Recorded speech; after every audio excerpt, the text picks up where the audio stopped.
뉴스야 시작합니다. 정치부 서주민 기자 나와 있습니다. 첫 번째 물음표 보죠. 네, 첫 번째 물음표는 이재명 나와 윤만 발광체로 하겠습니다. 예, 이재명 지사가 한번 저런 얘기를 한 모양인데 본인과 윤석열 전 검찰총장만 발광체다. 그러면 누구는 아니라는 거네요. 그렇죠. 사진에 있습니까? 예. 예. 이 지사가 최근에 사석에서 이런 말을 한 걸로 전해졌습니다. 예. 이 지사는 자신과 윤석열 전 총장만 스스로 빛을 낼 수 있다고 평가를 하면서 이낙연 전 대표는 이 반사체로 평가했다고 합니다. 그러니까 스스로 빛을 못 내고 남의 빛을 받아서 반사해서 빛을 낸다 뭐 이런 거군요. 예, 그러면서 이 발광체는 지지율이 잘 안 떨어지고 또 떨어져도 이 어떤 계기가 되면 다시 올라오지만 반사체는 한번 지지율이 떨어지면 회복이 쉽지 않다는 말도 덧붙였다고 합니다. 예. 다만 이 지사에게 이 해당 발언에 대해서 물어봤더니 이 후보들의 품평을 할 리가 있겠느냐면서 주변 사람들이 한 얘기가 와전된 것 같다는 취지로 말했습니다. 예. 어쨌든 지인으로부터 전해 들은 얘기를 저희가 지금 보도해드리고 있는 상황인데. 예.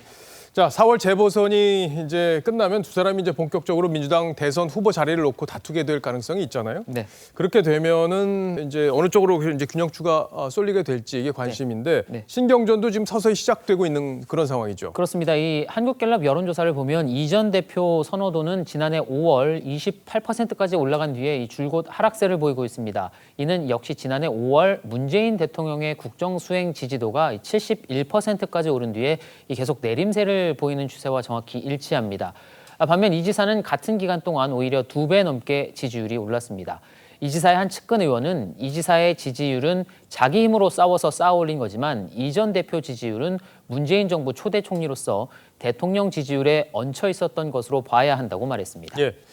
자, 요즘 LH 사태 배후에 이지세가 있다, 뭐 이런 논란이 있었기 때문인 건지 예. 이제 친문 진영하고 좀 긴장 기류가 좀 흐르는 것 같아요. 네. 당내 분위기 어떻습니까? 네, 최근에 한 언론이 이 전 대표 임기 마지막 날이죠. 이 당무회의 좌석 배정을 두고 양측이 신경전을 벌였다는 보도를 한 바가 있었죠. 예. 이 사실 여부를 떠나서 양측의 대응 방식이 좀 흥미롭습니다. 이 지사 측은 이 지상 최대의 이간계라면서 날선 반응을 보인 반면에 이 대표 측은 별다른 반응을 내놓지 않았습니다. 이 비토가 많은 강성 친문 지지층을 어떻게든 끌어안으려는 이 지사와 또 이 지사를 견제해야 할 이 전 대표의 정치적인 이해관계가 엇갈리기 때문이라는 분석입니다. 대선 후보 경선에서 강성 친문 당원들의 표를 무시할 수 없기 때문에 이 지사는 아직 친문 진영과의 갈등이 부각되는 걸 극도로 꺼려하는 모습입니다. 예. 뭐 아직은 대통령 임기가 많이 남아 있으니까 지금은 조심하고 있겠지만 이게 이제 레임덕이 본격화하면은 이제 반문 진영으로 지지세를 넓혀야겠다 이런 또 목표가 생길 수도 있잖아요. 그래서 이제 현 정부의 약점을 공격할 수도 있다. 뭐 이렇게 볼 수도 있을 텐데 상황을 좀 지켜보죠. 예. 첫 번째 물음표 정리해 봅시다.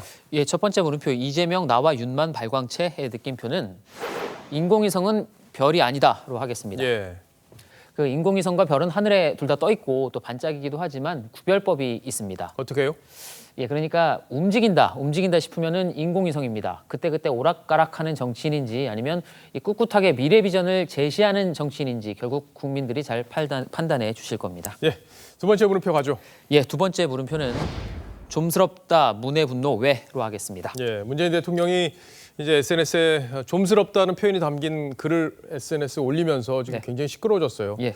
근데 왜 저렇게 감정적인 표현까지 담았는지 이 부분이 좀 이제 궁금증인데 좀 취재를 해봤습니다. 예, 그렇습니다. 이 문 대통령은 종종 SNS를 통해서 이 정책 등을 설명해 왔지만 대부분은 이 정제된 문어체이지 이번처럼 개인적인 감정이 드러나지는 않았습니다. 예. 무엇보다 궁금한 게 이게 문 대통령이 직접 쓴 게 맞냐 네. 뭐 이런 건데 좀 확인해봤어요? 예, 일부 참모들은 이 직접적인 대응은 자제해야 한다는 의견도 있었던 것으로 알려졌지만 예. 문 대통령의 의지가 강했던 것으로 알려졌습니다. 특히 좀스럽고 민망하다는 표현은 문 대통령이 직접 선택한 것으로 전해졌습니다. 또 이 뭐뭐 하지요 이렇게 말하는 식의 어미도 문 대통령이 평소 자주 사용하는 말투기도 합니다. 징계가 필요 없는 것이죠. 정부가 할 말이 없게 되었죠. 질문의 요지가 무엇인지요?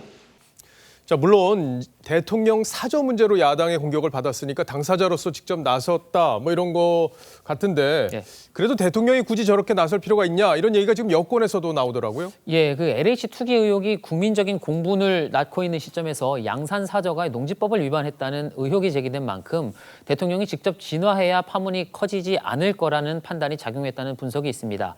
재보궐선거라는 정치 일정을 염두에 둔 그러니까 전략적인 강공책이라는 겁니다. 예. 또 문 대통령의 이 노무현 트라우마를 건드린 것이라는 해석도 있습니다. 노무현 트라우마요? 그렇습니다. 예. 이 문 대통령은 노무현 재단 이사장이었던 2011년 이 한나라당 황우여 원내대표가 봉하마을을 찾았을 때 이 아방궁이라고 한 것은 너무한 것이라면서 전직 대통령 예우에 좀 신경을 써달라고 항의를 한 적이 있습니다. 하지만 이명박 전 대통령의 사저 문제 때는 문 대통령이 야당 정치인으로서 이 맹공을 퍼붓기도 했습니다. 대통령 사저 굳이 그게 무엇을 의미합니까? 탐욕? 그게 말하는 탐욕이죠. 탐욕. 자, 그런데 결과적으로 보면은 대통령의 저 글 때문에 논란이 커진 측면도 있어 보입니다. 그렇습니다. 이 국민의힘은 대통령이 감정 조절 장애를 보이는 게 민망하다. 또 선거가 심상치 않으니까 대통령이 초조한 것이라면서 역공에 나섰습니다.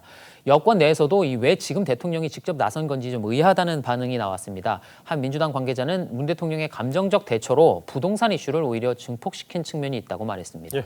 두 번째 물음표도 정리해 보죠. 네, 두 번째 물음표 이 좀스럽다 문의 분노 외의 느낌표는 소통 진작 좀 하시지로 하겠습니다. 그리고 여당 지자체장의 성폭력 문제, 또 추윤 갈등, 신년수 전 민정수석 사태 등 이 각종 현안에서 침묵으로 일관하면서 국민들을 좀 답답하게 했던 문 대통령.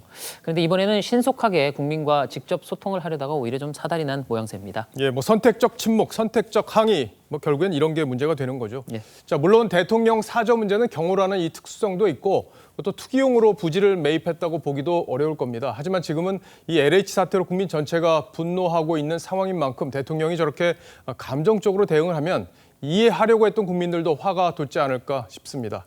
지금은 국민이 주인인 민주국가 시대입니다. 잘 들었습니다. 지금까지 서주민 기자였습니다.